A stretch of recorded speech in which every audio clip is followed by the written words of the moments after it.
climate-related deaths in the developing world are due to extreme weather events. Research indicates that a child born in 2020 would experience about twice as many wildfires, nearly 3 times as many floods, and over 6 times as many heat waves than a person born in 1960s. So thank you so much once again, Aslin Berg, joining RESO platform. You are an associate professor, Department of Psychology and Human Development, Dublin City University, Ireland. And whereas like your name does not need a mention and introduction, but just a formality, I'm just going to do that. You hold a Dean Research Fellow at the DCU Anti-Bullying Center, and at the same time an active research profile on the intersection of psychology, rights, and these are like, and apart from this, you have a tremendous number of research papers, articles, and academic work and research-based work. So we are once again very happy to have you on this platform, ma'am. Thank you so much. RESO strives to step through the noise to cause you most relevant and scientific interpretations on various important social topics. So that's the reason. Thank you so much once again joining, ma'am. So would like to move on to my first question. Important question says, how are children impacted by the climate change? Children and youth are really adversely impacted in terms of their physical and their psychological health. They're disproportionately impacted because of their life course exposure. So they will be exposed to the impacts of climate change across their lifespan. And also because of their physical fragility. So that means that they're more susceptible to issues such as air and water pollution that would go with climate change. It's also important to note that they're also least responsible. So they're least responsible but most impacted. So if we think about physical health, about 8% of climate-related deaths in the developing world are due to climate change. And this is because of the physical fragility, but also the life course exposure. So they'll carry that burden with them across the lifespan. And so the impacts come from things like climate-related shocks. So if we look at things like extreme weather events, they're more likely to experience more of those across the lifespan. So research indicates that a child born in 2020 would experience about twice as many wildfires, nearly 3 times as many floods, and over 6 times as many heat waves than a person born in 1960. So we can see from that children are going to experience more of those extreme weather events, which understandably can be experienced as a pretty traumatic experience in the child's life.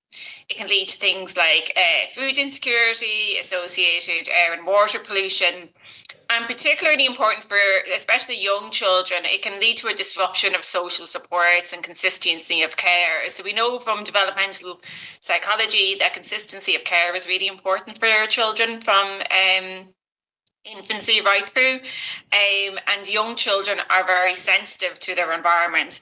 So a thing like extreme weather events or climate related shock can lead to maybe disruption of the family, movement away from social supports, less access to good quality healthcare, education, all of those things which are important for the health and well-being of children.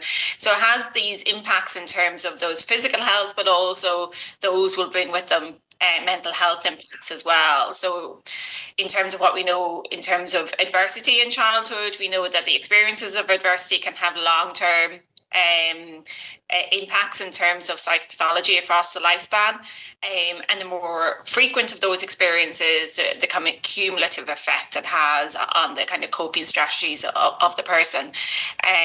So climate-related threats to psychopathology starts prenatally and continues right through their childhood and adolescence. And those impacts are both direct and indirect. So we can have direct impact, for example, extreme weather events can cause things like depression, anxiety, post-traumatic stress syndromes, as well as indirect effects. So like I said, that disruption to support systems, the family stress that it causes can cause significant impact in terms of the child's mental health and the adolescent's mental health. And so it has an effect both directly and indirectly, and it starts prenatally and right through the lifespan. Got, ma'am, responding to this important question, what I understand, like developmental psychology and weather shock, you've used these terminologies. They're technical, at the same time very high academic terminologies, but I do understand there is an interconnection and kind of connect between psychology and climate change. And when it comes to cultural shocks that we understand and weather shocks, they are important as like when we study children's rights and their overall growth. Important feedback from your side. Thanks a lot. Would like to move on to my second question, ma'am. So one question says, what does this mean for children's rights? Particularly affects their life, the right to survival and development. So if we're thinking about children's rights, all human rights are children's rights as well. But given their age and vulnerability, their additional rights are bestowed on children. So beyond all our frameworks for human rights, we have the UN Convention on the Rights of the Child as well, which bestow these additional rights on children. So it affects the climate crisis affects a number of rights right across the convention. Most obviously, given what I've said, is the right to survival and development.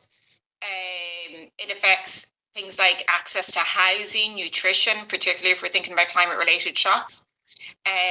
Things like water pollution, impacts in terms of nutrition, and then access to things like recreational spaces. You know, children have a right to play and to rest, good education. It can impact in terms of their schooling, in terms of those disruptions that are caused by the climate crisis. I suppose within rights, the rights for children who are refugees is a particular thing to consider, given that we have an increasing number of climate-related refugees, and like those processes I spoke about earlier in terms of disruption to social support. You know, additional support needs to be given to these children, given the fact that they're likely displaced in a quite a traumatic and difficult manner from existing support systems that they have. So it affects rights right through in terms of protection, life and survival and development, and also access to good quality education, healthcare, etc. It also impacts in terms of Article 2 of the UNCRC in terms of no discrimination, because we know that some groups are disproportionately affected. So the impact of the climate crisis disproportionately impacts children growing up in low and middle income countries, where there might be less support services, or the infrastructure might be more vulnerable to disruption. So then that impacts on children growing up in those contexts more. We know girls are more disproportionately affected by the impact of climate change. Those living in geographically vulnerable areas, those who are experiencing precarious housing. So it affects children and young people differently depending on where they live, the other support structures they have, other demographics like that. It also implicates Article 12 in terms of the right to be heard, because we look at responses to climate change. For the most part, the voices of children and young people are explicitly missing it within that context. So it affects rights right through the gamut if we're looking at that particular framework of the UNCRC. Not responding. And what I've understood here is like access to, you've used this word a lot, kind of access to theory, access to basic requirements, necessities such as health, nutrition, and recreational activities, and also like to their elemental and basic human rights. It's important for children to grow well if they have good access to these kind of possibilities and their rights. Now, I would like to move on to my third question. It says, can you talk about Comment 26 and what it means for children and young people? So Comment 26 was a response in 2023 from the UN Committee on the Rights of the Child. It was a very significant kind of milestone for children's rights within the context of the climate crisis, because it explicitly affirmed children's rights to survival, development, clean and healthy and sustainable environment. It emphasised the state's obligations to address environmental harm, and that was very important, because we have 196 countries worldwide which has ratified the UNCRC, and so it it emphasizes their obligation to take urgent action to be able to protect children's rights. So the Comment 26 was a real significant milestone in terms of children's rights in the climate crisis. It particularly focused on life, health, clean drinking water, and survival and development. So those very basic rights that children have, and how states must do something in terms of climate action to be able to address that, to support children to live a healthy life, to have access to those kind of healthcare, clean water, etc. For letting us know and sort of repeating and reiterating the importance of Comment 26, sustainable development, an important topic and document for the promotion and protection of children's rights. At the same time, thanks a lot for that. Would like to move on to my fourth question. It says, how can we use the children's rights framework to support children and young people who are disproportionately impacted by the climate change? I suppose we can use Comment 26 and the framework, the UNCRC generally, to put pressure on states to respond urgently in terms of protecting children's rights. So like we said, the climate crisis has an impact across the three kind of broad categories of rights, which are provision, protection, and participation. So in terms of provision, if we are using that framework to support children within the context, we need to emphasise their right to access good quality education, consistent access to healthcare, recreational spaces, etc. And then within the kind of protections space, like I said, it has that adverse impact in terms of their development. So we need to pay particular attention to protecting children within that context, with special protection for refugee children, those children who are going to experience it disproportionately, children from low and middle income countries, for example. And then particularly within the context, participation rights play a critical role here in terms of children's voice and agency within the context. Children and young people can be really important and critical change agents. If we think about climate justice activists, some very famous ones started in childhood, and the ones currently, we have a lot of young people, those we know worldwide, but also those that are engaged in our community are coming from the group, like I said, that are disproportionately affected, but are, using their voice within the context to call for action.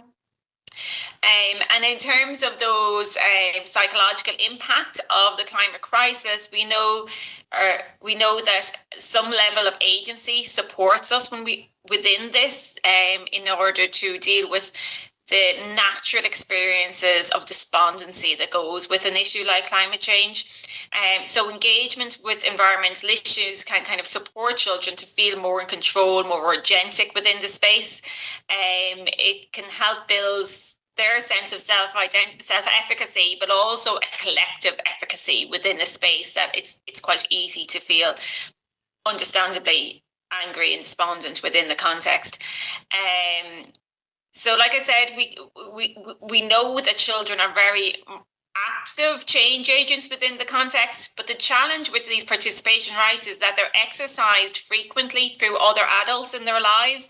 So children are relying on adults, government agencies, for example, to give them voice and to have that voice taken seriously. So that is a challenge within it. So for example, if we think about Article 12, the right to be listened and to be taken seriously, that should be taken at all decisions that are made in terms of things that will affect children, and the climate crisis being one. But then if we look at responses to the climate change, again, we see the voices of children and young people are invisible within that context. So we need to have, to bestow those rights more and to allow that voice of children and young people to come through.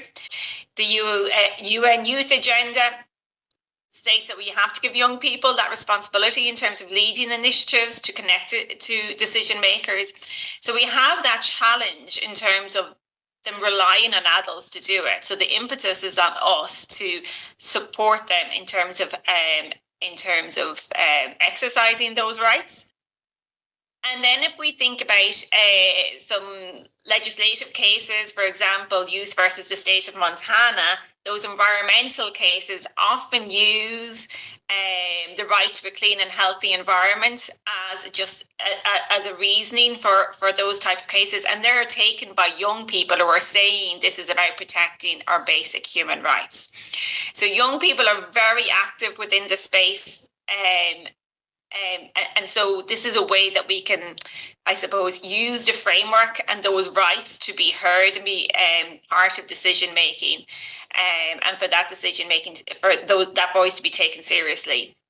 We can use those rights to support their engagement within that context and have the voice of the child and young person at the center in terms of things that affect them. For your comment on this important question, it says like what I understand, like self-efficacy and collective efficacy. But at the same time, the front has to be covered by young people and children to raise their voice on this important issue, interconnectedness on climate change and their human rights, how it can be a congenial and compatible environment and ambience for their rights to happen in practicality. That's what I understand. Thanks a lot for your comments, ma'am. We would like to move on to my fifth question. Rapid questions. Important question says, what roles does the right to education play in the context of climate change? Education, the right to good quality education is set down in the UNCRC. The UN framework and the Convention on Climate Change assigns responsibility to parties of the convention to undertake educational campaigns on climate change. So education should be kind of a centre in terms of all our societal issues.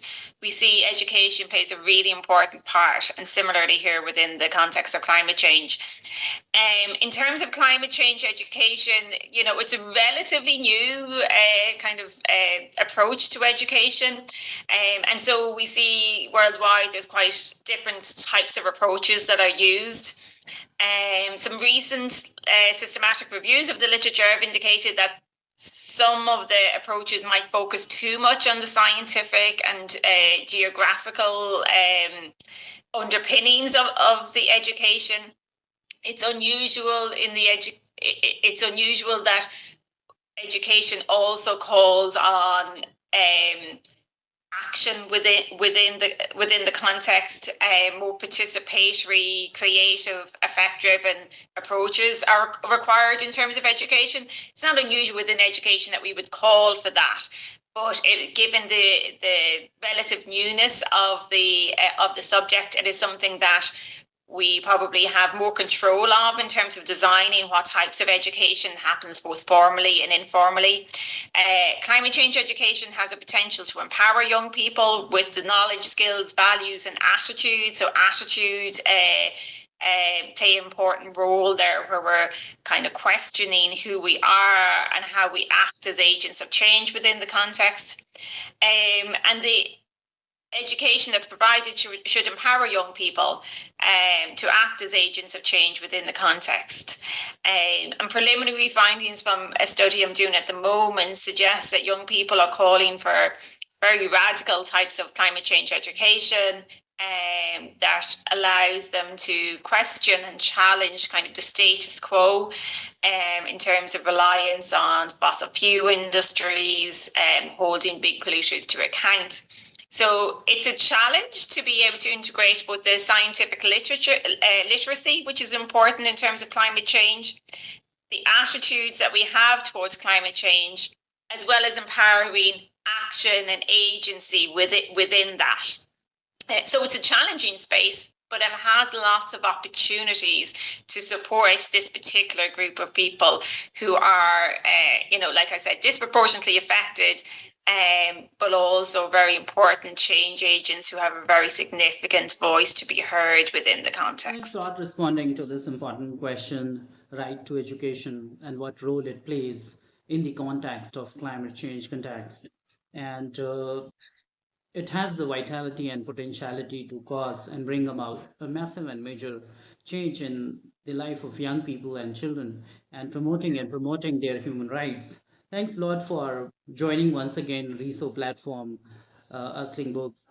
from Dublin University, City University, Ireland. As just going to brief you up on RESO platform. RESO is a platform, research sociology, where it's like our main focus is to do a record sociology and sort of make it into a database. But our overall approach is sociological approach, where we want to actually listen and record different experts from different disciplines, and how we can make it into pure sociological interpretation and narration, but on different topics such as climate change, human trafficking, human rights, and their interconnectedness. So that is the reason we are actually making a database specifically and particularly to enhance the very possible dimension of research and academics in journals. So that is the reason. Once again, ma'am, thank you so much for joining us.